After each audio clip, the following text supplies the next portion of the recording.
What's up, everybody, and welcome back to another episode of the Square Feet of Life. I'm your host, Johnson Francois, and today I have the pleasure of introducing to you Hollywood production designer and art director Gary Little. Gary, how are you doing today, brother? I'm doing well, man. Thank you for having me. Thank you for having me. No problem. I want to thank you for joining us today, and I wanted to talk about your journey in entertainment in Hollywood specifically. You wear a lot of titles, but production designer and art director, that's a big one. You're responsible for keeping people keeping people's attention, to say the least. How did you get started as an art director and production designer? All right. Well, pretty much art fell into my lap. I came into the film industry behind the camera. Um, so I was doing that for a while and ended up losing the contract. I had a contract with a political company that ended up going under, where they were paying me great money, $100 an hour at that time or whatever, blah blah blah. So that was the only company I was working for. And once they went under, ended up in the restaurant industry for a while, and then oddly enough, the first gig I took as a production assistant, that next day, dude I had met the first day asked me to be on Wonder Woman 1984. From there, I started being looked at to be in the art department. I just went with it. That was like my introduction to the union Hollywood space. So I was like, yeah, I mean, for sure, I'm with it. And then I just fell in love with it. Being able to see, your art, your creativity, the stuff that you took months or weeks to put time and effort into actually on screen is very fulfilling. Yeah, I kind of like dealing with that stuff more than I like directing people. So. Yeah, I could imagine. Now, with art being in your life from such a young age, was there something in particular that drew you to art? Was it anime? Was it cartoons? I know for a lot of people, that's where their love for art comes from at first. What was yours? So at first, I say definitely cartoons. I was a big Warner Brothers fan, big Teenage Mutant Ninja Turtles, uh, of course, all the DC comics and X-Men, huge on those. And as a kid, I first started doing art in the medium of pastels. So I was doing pastels probably around 5 years old, 6 years old. And that's what kind of got me into just art itself. But I always had an affinity for the camera. I was running around that fall with my Teenage Mutant Ninja Turtles camera, you know what I mean? Just taking all the family photos. Um, so that's what got me into art. Film wise, around that same period of time, my mother uh, used to love this movie called Halloween, and I was about 4 or 5 years old, and she made me watch it, and I was scared like like I could crazy, bro. imagine. But so I would eventually end up like just watching all the Halloweens, just been constantly watching all the Halloweens because I was afraid of Michael Myers, and I was not gonna let myself be afraid of anything. So I just kept watching all the Halloweens. So I ended up falling in love with Halloween. Then I ended up being taught by someone who was connected to the person who actually wrote the script for Halloween. And when they started telling me the backstory behind it, how much money it cost to make this, that, and the third, and how much money they were still, bringing in, I was like, I got to get in the film industry. You did all that with what? I got to get this money too. So actually, you know what I mean? Horror is what got me into wanting to do film specific. Are you still into horror? Like, do you work on sets of horror movies today? Actually, no. No, I'm very much so into it, but I've never been able to get on a horror set as of yet. Yeah. So I might have to go ahead and produce my own joint to do that. Would maybe another Halloween movie or a Michael Myers movie be something that you'd be interested in doing? Oh, for sure, just for the homage of it all, kind of like a full circle, you know what I mean? Having that be the spark that got me into the film industry, and then actually being able to do one of the movies, that would be a blessing. I'd be very grateful to do something like that. I could imagine. Is owning something like a production company something that you're looking forward to in the future? For sure, for sure. I played around with it before, fresh coming out of college. Like I said, I was behind the camera, so I was directing music videos and doing headshots for people, different self tapes, all that kind of stuff. Um, so I did kind of have a production company then, but now I'm looking to go full throttle with a full blown production company and release a TV series. Um, within the next year and a half, 2 years. I do own a prop house. Uh, Probably the closest one to DC. It is DC still, so it's not like a full fledged prop house like you're gonna find in New York or LA. But we do have a lot of cool pieces, different period pieces, flats, all different kind of stuff like that. And Nice. that's Little Bear props too. Yeah. What is a prop house? Is it similar to a studio? No, so the prop house is where you get everything that you need to create the set in the studio or Okay. the set on location. A prop could be simply, a handgun and a police badge. Those are props right there. A computer that somebody's typing on, that's a prop. You know what I mean? If the talent is interacting with it and it's a piece of artwork, it's for the set, it's for the scene, then that's considered a prop. How often do you find yourself in the prop house? Do you find yourself, you know, is that where you get a lot of your creativity from to even create maybe even items that haven't been seen on screen yet or items that aren't familiar to everyday settings? So yes and no. Yes, being that we do fabricate a lot of things, like we do make things from scratch a lot of times too. Certain things you just can't find anymore. It's not in production and it's destroyed. So you got to make it. You know what I Right, mean? right. Um, so certain things, yes, like as far as like 3D printing this, that, and the third. You know, um, I'm creating that kind of stuff in the prop house sometimes, but most of the time where I get my inspiration for different sets, this, that, and the third, it's actually traveling. And as well as just going through like thrift stores and antique shops and all that kind of stuff. With I'm always searching for something when I'm in there, but I'm always got my eye open on other things while I'm there. And I might see a piece and then I get a script and I read it and that piece might speak to me. I wonder if that piece is still over there, blah blah blah, this and the third. But beyond that, I get a lot of it from actual movies, watching what other great artists have done in the past, and building off of that.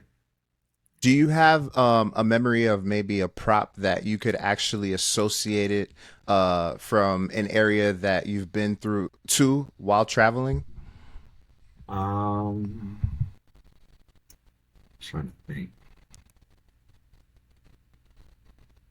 because I know you probably want some super cool story. Nah, not even. It could be anything, really. It could be anything. Because um, for some reason, I don't know why, but when you started talking about traveling and props, the first movie that popped up in my mind was Desperado and the guitars and the guitar cases with the guns and all those things yeah, like that. So yeah, that's always what I think of for some reason when it comes to movies and props. yeah. No, I can't think of anything like right off the top of the dome, but it just works like that. You know what I mean? Like, Yeah. certain things that you just see even consciously, like when you read that script and you're in your subconscious mind when you're sleeping and you're dreaming, you know, that kind of stuff might just pop out in that, the color palettes, this, that, and the third, the feel, uh, the mood of everything. So it's just hard to say, but it's just more kind of like the more you're exposed to, the more that you have to draw from as an artist, if that makes sense. Yeah, absolutely. When you get in your creative space, do you ever feel any like pressure to perform and try to make this the best looking scene that's ever been seen? Or is it something that it's just you're going to let it flow naturally? And, if there's any adjustments that you have to make, then you make those. What is it like to be in that moment when you're creating? So that just depends because for one, it depends on the budget. Mm-hmm. For two, it depends on how specific is this project? Is it a narrative? Is it an episodic? Is it a docu series, a PSA, or a commercial? Like, do I have to stick to a certain brand, palette of colors, all that kind of stuff? Do I have to stick to a certain level of decor? Like, can it be luxury or does it have to be more, standard just for the average day person? This, that, and the third. So all that kind of stuff comes into play there. But time is the biggest key, time and money. So like, if they're giving me 2-3 days to do something that I would really need a week for, then I'm just doing the best I can. Right, right. Try to make sure they have all the elements that they want there. But if it comes out and it happens to be my best work ever, great. But I'm not going into it like this is about to be my best work ever when I know that they gave me 2 days to do something I needed a week for. Right. You see what I'm saying? So if the odds are already stacked up against me at that point. Yeah. But if I had the time, if I had the money, like say if it's like a movie like a Wonder Woman 1984 where the budget is just crazy and you got the time, of course, I want to make something that's going to win an Oscar. I want to go against the heavy hitters of that year. Like, Yeah. What was it like being a part of Wonder Woman 1984? that was fun, man. That was very fun. Great time to be alive. Some people that were on that project are no longer here with us anymore. Um, but it was fun. It was the biggest budgeted film that I've ever been on to this date. So like, when you have that kind of money just to play with, it's a totally different experience. The stress levels are lower. We worked long hours on that. I ain't gonna say like it was some cakewalk or anything like that, but it was just more fun because the money was there, and that takes a lot of stress off of situations. Where they say, financial reasons is the number one reason for divorce, right? Right. Married to the game. Married to the game.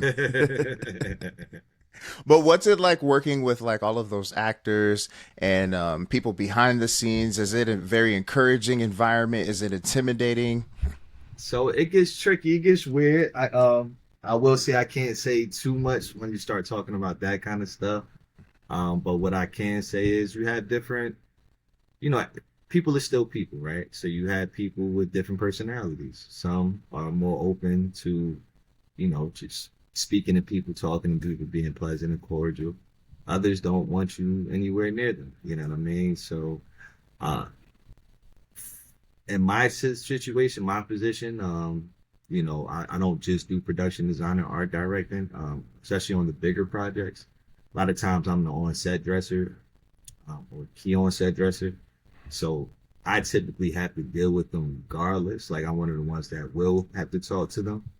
But, the general rule is just don't speak unless you're spoken to. I ain't Mm-hmm. telling you to walk with your head down or anything like that, but you know what I mean? Just make eye contact, keep it moving. That's it. If they Right. say something to you, then you can talk back. But you know what I mean?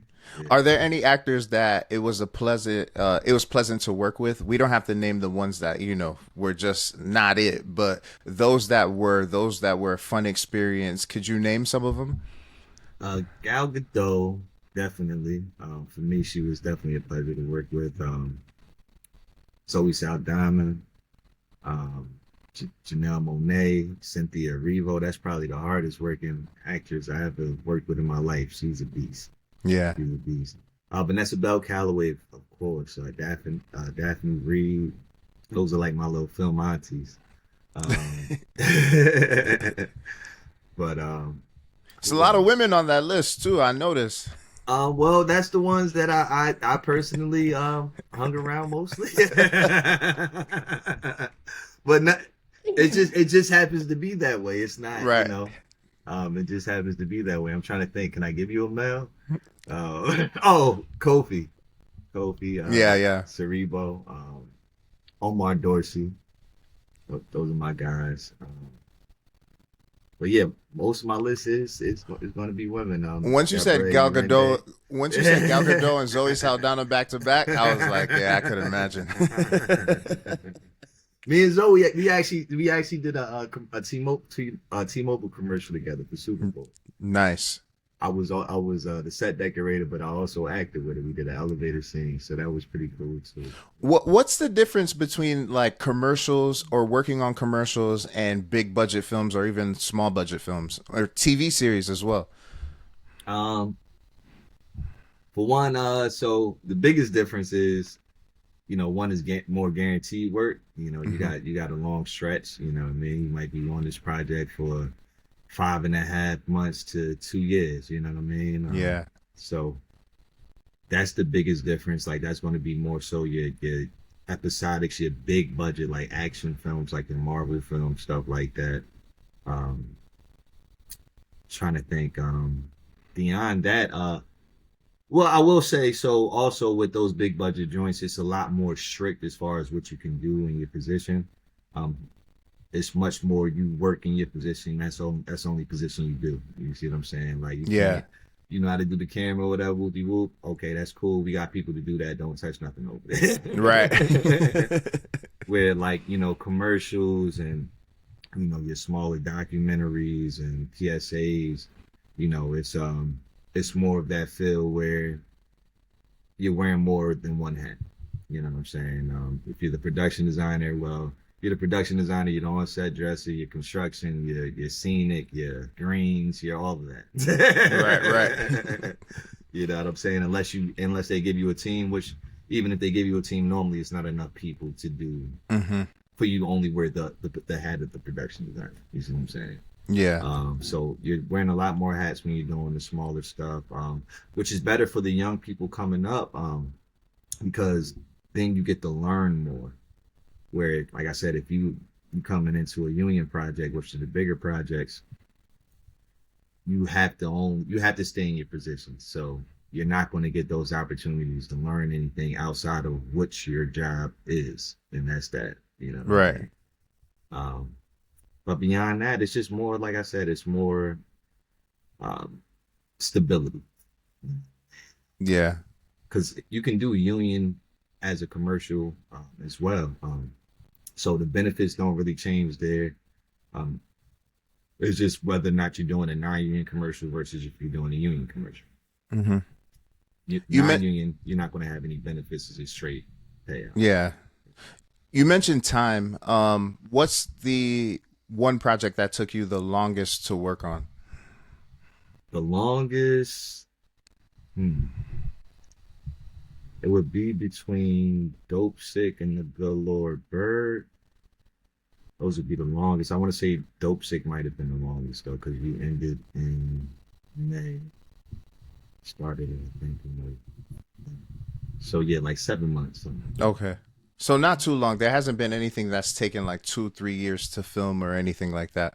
Well, so technically, Wonder Woman 1984 took 2 years, but I only did the DC leg. Okay. So the DC leg, I worked. I want to say that was like 50 days. 50 days? Yeah, so I can't take credit for the entire film, but Right, right, right. the film was 2 years. Yeah. And was that your favorite film to have worked on? Um, I say probably Harriet. Harriet was way more gruesome, but I was doing it. I felt a sort of pride while doing it, as well as it was one of my first films that I did on a Hollywood level. And, I'm doing it with my classmate from college. You know what I mean? She's the supporting actress for Cynthia Erivo in the movie. So, you know what I mean? It was a big family vibe. That's when I linked up with Vanessa Bell Calloway, Daphne Reed, Janelle Monáe. Of course, my classmate from college, Deborah Ayurende, she's still doing her thing crazy. She's starring in the TV show Us right now. Nice. So yeah. So that was probably the one that I had like the best experience on because it felt like I was doing something for my people, connecting with my people, and it was a family vibe. Like Casey Lemons was very dope. Director Casey Lemons.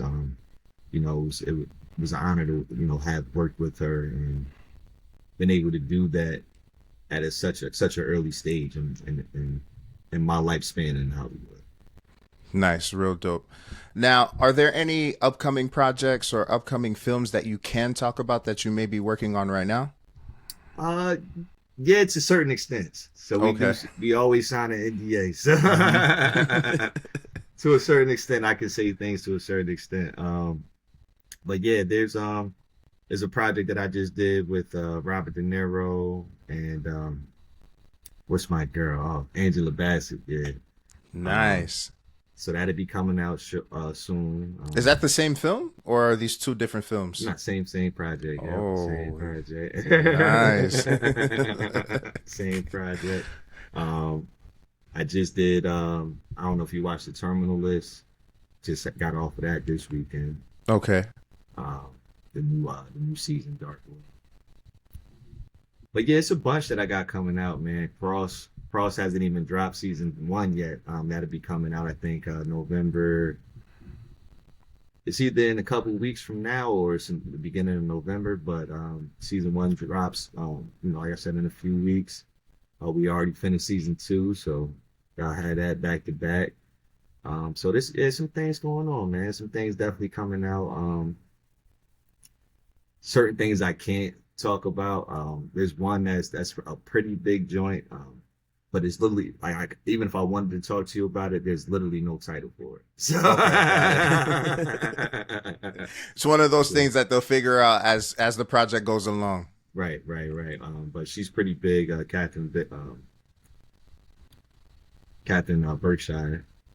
Um, so yeah, some things. Nice. Now, what's it like when you're rewatching or when you're watching a film for the first time, like the movie premiere or even a series premiere? What's it like watching it and then realizing like, oh shit, that's the scene that I worked on, or seeing some of the props that you may have added to certain films? What's that feeling like? One second though, I do want to correct that name. That's Catherine Bigelow. I'm sorry. Got it. Shout out to Catherine. We don't want to upset her. So you said when things are like when films are being released, what was the question? One more Yeah, time? yeah. When you're rewatching a film that you may have worked on, what's that feeling like when you see something that you added to a certain scene, or maybe a prop, or even the set that you may have created? What's that feeling like for you when you get to watch that? So it's a great feeling when it's actually in there and I can see Hmm. it. I won't say it's a terrible feeling, but it is a little disheartening when you worked very hard on something and then you Yeah. never see it in the whole project. It's like you're waiting for it. They ain't using it in this clip. They ain't using it. Did You it know make what I it? mean? But it comes with the game. It comes with the game. Like we'll dress an entire mansion and they only use one bedroom. You know what I mean? So it Yeah. comes with the game. You never know what's going to be, taken out on the edit. What they deem important, what they see as something that is just making a movie drag. So Right. That kind of reminds me of, sometimes when, let's say in music, for instance, an artist is working on an album and, they may have a certain amount of songs and then the label asks them to drop it down to this many songs. And then, all of a sudden there may be a song that may not make the cut, but you worked on that song so hard and, yeah. it just happens. And sometimes like those cuts that don't make the cut be those ones that like everybody still remembers, still love. You know what I Exactly. Those are mean? the ones that make the deluxe. So in your You sense, feel me? like it Yeah. makes the longer version of the movie. hmm Yeah, Yeah. the deleted scenes. The Sometimes those deleted director's scenes are cut, fun. you know Yeah, what I exactly. mean? Exactly. Yeah, But because speak. Mhm. it's like it's a thing. So it's like in that hierarchy, it's the production designer, it's the director, it's the editor. Mainly in that space. Cinematographer or the DP is going to be at the same level as all of that, but their job is pretty much done once the camera work is done. Once camera wrap, DP is pretty much done. Right. But as far as production designer, director, and editor, like it's really the three minds coming together and trying to compromise. You know what I mean? All right, we're gonna keep this part over here, but we got to get rid of that. Blah, blah, Right. blah. Like it's three people trying to compromise, so even the director doesn't get everything that they want, into the film that everybody sees. I should say. Right. No, that's dope. Now, I mentioned music, and you were in the music industry for some time too. Which industry do you like better between Hollywood and music? Well, Hollywood's definitely made me more money. Oh, nice. We can start there. But I'd say when I never made it to this point with music. So with music, I was at the cusp, like I was at the precipice. Like I had a deal on the table with Atlantic, but I got back to school and right when I'm supposed to drive back to Jersey, well, drive back to New York to hit Atlantic, I'm getting the call that my A&R got fired, this, that, and the third. So like, um, music was more so at that point when I left it, it was more so like I was breaking even. I wasn't making any money to pay a bill with anything like that. Like every show, like I got to go buy a new outfit. I can't come out on stage with the same outfit I had on, last week or whatever, whoopty whoop. Especially when I'm talking about I'm flying my music. You know what I mean? How that work? Right. So both of them are very therapeutic, but film for me is not just therapeutic. It's not just fulfilling. It's also paying the bills. So I'd have to say, this is the one that I feel more so like I'm doing what I'm supposed to do. Like I'm not. There's no. I'm not going to say it's easy. It's definitely an industry where it's not really built for black folk. You know what I mean? Just being honest. You know what I'm saying? Like this is a white person's industry. You know what I'm saying? But so I'm not saying there isn't trials, tribulations that come with it, this, that, and the third. But when I'm doing film, like I always feel like I'm walking, in the path that I should be walking on. And that's such an incredible feeling because it's like you're walking on that path, you're passionate about it, and at the same time, it's putting a roof over your head and still, allowing you to eat and allowing you to provide. Right, right. And that's really dope. Now, you were an artist. What type of music were you making? Were you singing? Were you rapping? What was it? So me personally, I was a rapper, but I was also a songwriter. So I had an R&B group named Courtney Rose. I would write songs for them. And yeah, shoot, when we was at Howard, like we was doing our thing, bro. Performed at 2 Hour Homecomings. Ninth Wonder was looking at Courtney Rose to sign them. Um, so we had some things going for real. Now I also used to play the alto. I used to do jazz music as well. Um, but that's about it. Yeah, jazz, rap, and then I used to songwrite R&B. Yeah. How has your storytelling translated from music into film? Um, I say like my style is pretty bold and raw, and I tend to do film that way too. Like even like if I'm not gonna overdress something unless the scene calls for it. Maybe this person, part of their personality is they do overdo it. You know what I mean? But for the majority, I'm not gonna overdress something, but I might give you something that's gonna pop out at you real. You know what I mean? That if you take your eye off this main character right now, this, that, and the third, you're gonna see that and you're gonna wonder what's that about. You know what I mean? It's gonna make you think. It's gonna incite something in you. So I do like bold and raw elements, and I think that translates in some of my art. But I will say it's not a lot doesn't translate from the music, um, especially when you talk about rap, because rap like was more like my anger, my pain, the blood, sweat, and tears of it all, and a lot of days nowadays I'm not really in that space when it comes down to the film side of things. It's more uh, happy-go-lucky. Um, Even if it's not happy-go-lucky, it's more. It's not my story. If that makes sense to you, it's somebody else's pain. Like I can tap into it to try to connect and empathize with somebody else, this, that, and the third. But where music was actually like my stories, nowadays film isn't my stories, so it doesn't translate all the way. If that makes sense to you. No, absolutely. And what's that feeling like on a personal level for you to be able to look back and see that there's so much growth that's happened from where I was when I was making music to where I am now and helping create films just from like a mental health standpoint. How do you feel? How are you feeling today? Um, Shoot, man, I'm a much better person than I was back then. I tell you. Nice. um, you know, mentally, I feel like I'm in a much better mental space. I feel like the music part of everything, when because it was my story, me putting my stories on wax and allowing that to just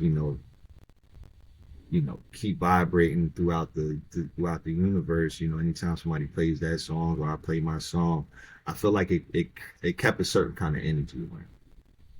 And once I let that go, you know, my life got a lot easier. You know what I mean? And I can't really, unless you're spiritual, or you believe in a higher power of some sort.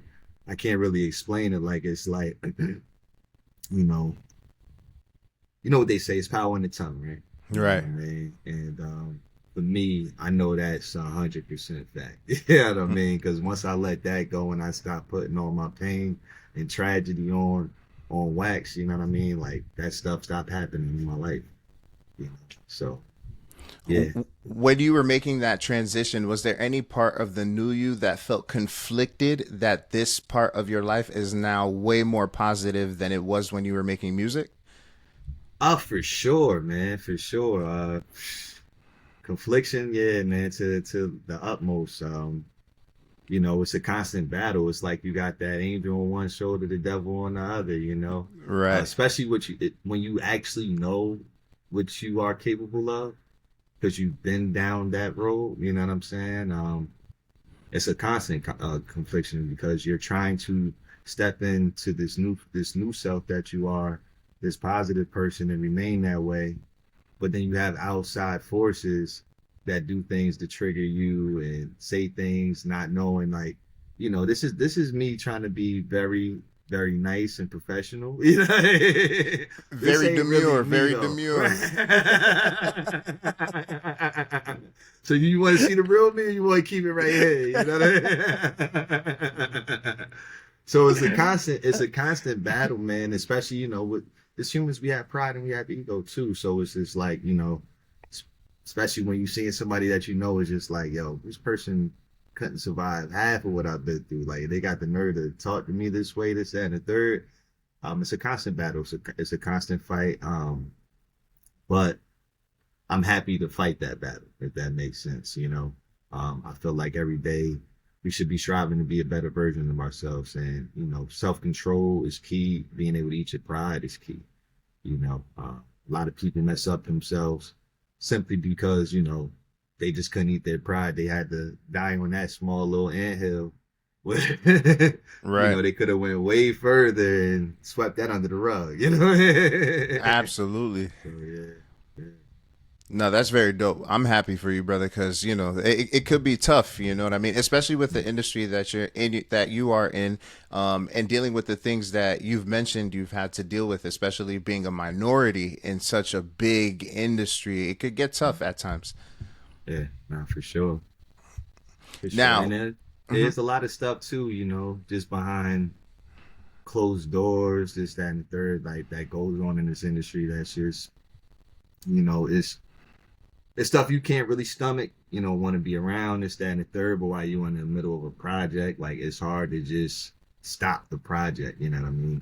You might be 2,000 miles away from your home. You know what I'm saying? right. But like, there's a lot of things that go on in this industry to this day that still needs to be checked. And you were talking about Diddy situation earlier. Like, I'm glad that that kind of stuff is starting to be looked at and taken seriously, because you'd be surprised how some of that stuff still happens to this day. Really, a lot in Hollywood, or I mean, it's you can't speak on everything, you know what of I course, of mean? course, of course. But We're not it's telling you to drop no names. Trust me. I yeah, don't nah, want to be in like charge of that. nah, not for real. So like, some of the biggest folk out here that, right now, they're doing this type of stuff openly. It's just their security, or the producers that are around them, this, that, and the third. That's the cash cow. We're not going to let the cash cow go down. You know what I mean? If they sink, then we ain't got a job. So when you the person that's feeding a lot of people, this, that, and the third, you get away with a lot of stuff. Yeah, Do you say the think that least. a lot of people are being like egocentric in the sense where they could see a situation happening with Diddy and just feel like it won't happen to them? The way people continue to do things, I would say yes. Wow, that is Because crazy. it's not like, even with the R. Kelly situation, this, that, and the third, the Bill Cosby's, the Harvey Weinsteins, they don't stop anybody. Right. They keep doing, oh, they went down, but I'm me. It's not going to happen to me. Or it took this amount of years for that to happen. 40 years later, by that time that stuff happens, like, I'll be good. I have my lawyers, all that, whoopie whoop, blah, blah, Mm-hmm. blah. So, like, I don't get it when you see that, legends drop, I mean, from it, and then you still continue to and choose to do it. Like, it has to be nothing more than a sickness. You know what I mean? It has to be Yeah. nothing more than a sickness, because anybody in their right mind would take that as a cue, like, let me tighten up, like, I got to cut that out. You know what I'm saying? But you can't be in your right mind if you see actual legends falling from it and you still continue to, behave that way. Right. With all the distractions going on in Hollywood, how do you stay focused and stay away from all those distractions at the same time? So I don't party much with anybody, to be honest. And Smart. that's not like being trying to be funny about like Diddy Mm-hmm. and all his parties and nothing like that. That's just the truth. I work, I go home, and I go back to work. You know what I mean? That's what I do most of the time. Like I try to work so much that I don't even have the time or the strength to go do anything with you. Like, you know what I mean? I might pull up for a rap party, but that's about it. Like, I'm not hanging out with people after work or in between work. Like, some people that get high doing work and all that kind of stuff. Like, yeah, I smoke weed, but I'm cool. You know what I mean? Like, I can Right. wait till I get off the clock and do my own thing. You know what I'm saying? Have you ever watched a film that you may have worked on and then seen the lead actor in the film and were like, damn, he was high as hell when he was filming that. I know it. Uh, yes. You don't have to say no names. I'm not asking for no names. Just like, I wouldn't just. say no names because that's my guy. That's my guy. And it's funny because when you asked me earlier about actors and stuff, I'm glad Mm-hmm. I didn't say his name. That is my guy. But yeah, he was definitely coked up, all crazy, but fun time to be around. And always was about his business. So, he was one of those cats. Yeah, he was high, but he was gonna get the job done. So, Right. because you That's got the actually other hilarious. ones, man. Like, they just getting high the whole time and they're not getting the job done. Like, it was this joint. What's the joint? Walking Dead. The Lost World or something with the little kids or whatever. Mm-hmm. Blah blah blah. That's that first episode or whatever. I can't say who. Never mind. Let me stop there. But we just said. I was paying attention like, damn, how's he going to tell the story without revealing who it is? Let me stop there. But let's just say they wasted a few $1,000,000 just because somebody kept getting high. You know what I mean? Jesus. Yeah. So how precious is that time? Because time is money in Hollywood, especially. So if let's say maybe an actor forgets like his lines or a scene isn't going that well, how costly is that for the production studios? It could be very costly. I haven't really ran into like the actors messing up like that. So I'm not sure what that will cost. But just put it like this: like, if you have to reshoot anything, depending on what you're shooting, a day could be anywhere from 300,000, to a few million. So if Sheesh. you got to reshoot that whole day, Yeah. then you got to repay that whole amount. You know what I Right. mean? Jesus. So they try not to do that, but what normally ends up happening, they'll just try to go into overtime until they do get it. It gets harder to do that, like when you're dealing with kids, because kids have a whole bunch of different child labor laws and all that kind of Right. stuff. But typically, actors and actresses, they show up and they're on point. They're on point. You mentioned earlier a little bit about how long, how many, or I guess how lengthy a day could be in Hollywood. So on average, how long would you say your days are? So my days, on average, it's expected for me to work 13 hours on. Okay. on call. So that doesn't mean that I'm actually working the entire 13, but Right. a good 8 or 9 definitely working, and then just being available for phone calls, emails, and all that outside of that. So not too bad, thankfully, because I'm thinking like 20 So hours, 21 hours some days. not not too bad if you got everybody in position to actually do the work underneath you. Hmm. Remember, I was talking about wearing multiple hats, though, right? Right. So if you don't, then I mean, you're typical. Even though you're only expected to do 13, because you can't, technically push for overtime in my type of position, while you're doing prep work, which is pre-production.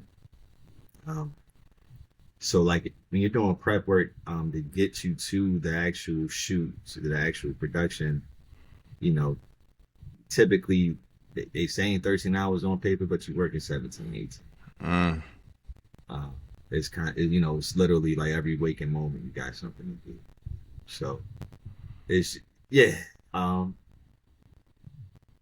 it gets heavy. You Right. get Right. tired sometimes, and then if you're doing smaller gigs, like for instance this last past 30 days I was doing smaller gigs, instead of doing like one long project. So each gig was overlapping with the other one. Like I got to start prep for the next gig while I'm still wrapping up this gig, this, that, and the third. So it even gets even longer. Now, you might see 4 hours of sleep, 3 hours of Oof. sleep until you get past that hump again, and then you get a little breather. But then you get back to now I got a new job coming in that's overlapping. And the cycle keeps going. So I just came off a Right. 30-day stretch like that, man. And I've been asleep for like maybe 3 days straight. I could imagine. I could imagine. So how do you balance work-life balance? Because if you're working so much, how do you allow yourself to have the time for you? So pretty much, I don't really balance. Just being honest with you, like, to be honest, so it's like it's either I'm on or I'm on. Hmm. So if I'm on, like, if I'm in that zone, the calls are coming in, I'm accepting, and I'm just going, going, going, going, going. And once I get to that point where I feel like it's slowing down with the calls, or I just feel like being all, I'll look back, oh shoot, I just made, 40, 50,000 in 2, 3 months or whatever, blah, blah, blah. Maybe I'll take this month off, take a trip here or whatever, go see this, go do that, blah, blah, blah. But yeah, typically, like, until I say from like the middle of February until Christmas, outside of my birthday, I take a week in July, go somewhere for my birthday. But outside of that, from the middle of February till Christmas, I'm just gunning. That's a long stretch. But then I take off like the whole Christmas period Hmm. Hmm. till that the middle of February, and I'm everywhere. I'm just traveling. You know. Right at Valentine's Day, so you don't got to buy nobody a gift. Ah, now that's like normally my last trip. That's like normally the last trip. Now, Gary, for Don't listen to anybody him, ladies. Don't listen to him. for anybody who is coming up and wants to be where you're at today, what advice would you have for them? Shoot. Definitely get some training. Like I would say, you know, um, go to a little. You don't have to go get a bachelor's degree, but go to a film school for a while. Take some courses somewhere. Read a few books, and then just get right into it. A lot of this industry is hands-on, so you're really only going to get better by being hands-on. But there's a lot of basics that you need to learn before you even hit a set, as far as lingo, why somebody's doing something, this, that, and the third. The why, then you can pay attention to how they're doing it to get this, that, to accomplish what they want. So you can learn easier, and continue to prosper on set. But beyond that, like I said, get some training, read some books, and then jump right into it. Hands-on is the best way. Create, write a script, shoot a film, do a music video, do some headshots. Just stay creative. You know, lend your talents to the local university for them for their film students or whatever, blah blah blah, and build with and network with the local community. That's key too. It's not just about who what you know, it's about who you know, and that's like the realest statement in the Hollywood industry. It really doesn't matter how talented you are. If you don't have the network, majority of people will never hire you because nobody knows you exist. And even if they do know you exist, you're not friends with this person or that person, you're not getting hired because they're hiring their friend. Yeah. That's the So God's really, honest truth. nah, for real. So and don't be afraid to go for the harder positions, this, that, and the third. Just because somebody else couldn't attain it doesn't mean that you can't attain it. I've only been doing art for 6 years in the industry, and I'm gilded in Hollywood as an art director, production designer, where people that I know that's been doing it for 25, 30, 40 years, I've never had that distinguishment. You know what I'm saying? So, like I said, don't let nobody get in your head. If you're black, it's definitely harder. So you're gonna have to make sure that you're going that extra mile and giving up a lot of your time. I'm not gonna sit up here and act like you're gonna have a lot of time for yourself. You're gonna have to give up a lot of time, especially in the beginning, so you build that resume. And Yeah, always be available. Right. And for those who don't know, the term gilded, what does it mean to actually be a gilded production designer, art director? So it just means that I do what I do at a high level. It means that I put in a lot of time in that position. Um, and That's pretty much, well, it's not all it means, but so what else that's what it means to me. It also means though more finances as far as like your wages on a set. You know, where somebody who is, say a set decorator or prop master of their local union. So say for DC, Maryland, Virginia, that's local 487. New York, you got local 52 or whatever, blah, blah, blah. Um, their rates change everywhere they go. Where when I work underneath my guild, which is only production designer, art director, assistant art director, any of my other positions that's underneath my local out here in DC. But when I work underneath the guild, the only time my rate changes or can go lower than a certain point, because it can change, I can negotiate up to 30, 40, 50,000 dollars a day. Once you get to that point, you know what I mean? You can do whatever you want to, right? But the only way it changes is if I leave LA. That's the only time it gets a little lower. If I work outside of LA, the wage gets a little bit lower, but that minimum stays the same no matter where I'm at in the US or in the world. Um, they can't go lower than that minimum. So it protects you a little bit more, because other unions, you have to deal with the state minimums as far as like, oh, minimum wage is cheap here, so, or low here, I should say. So the wages are also low here. The cost of living is low here, is what I meant to say. I don't have to deal with cost of living. So that's Right. yeah, that's Got it probably like that. I put in the work, 30, 40,000 a day. Cost of living don't mean nothing no more. but yeah, so like basically, and I could work anywhere where like I would have to be invited.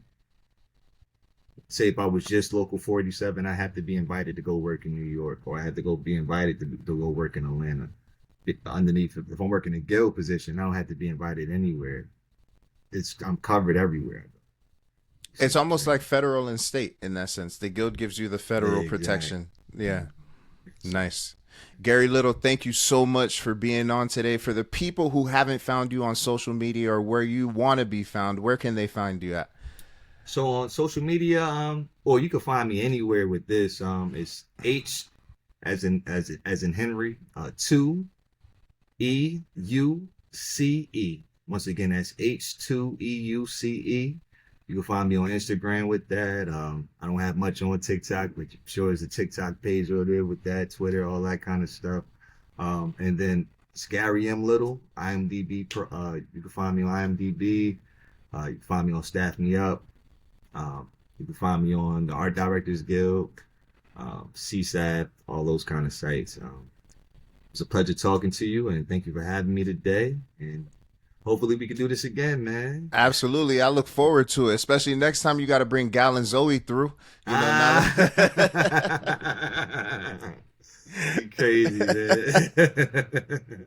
no doubt. But thank you so much, Gary, from the bottom of my heart. I really Yes, sir. appreciate it. And I do look forward to talking to you again. I would love to continue to get updates, not just on you, but from the projects that you're working on as you continue to grow through this industry. And I wish you the best and the most success possible. I appreciate that. Same to you. Well wishes, brother. Thank you. Thank you, brother. And for those tuning in, thank you so much once again for another incredible episode. And please do not forget to subscribe to our channel. See you next time.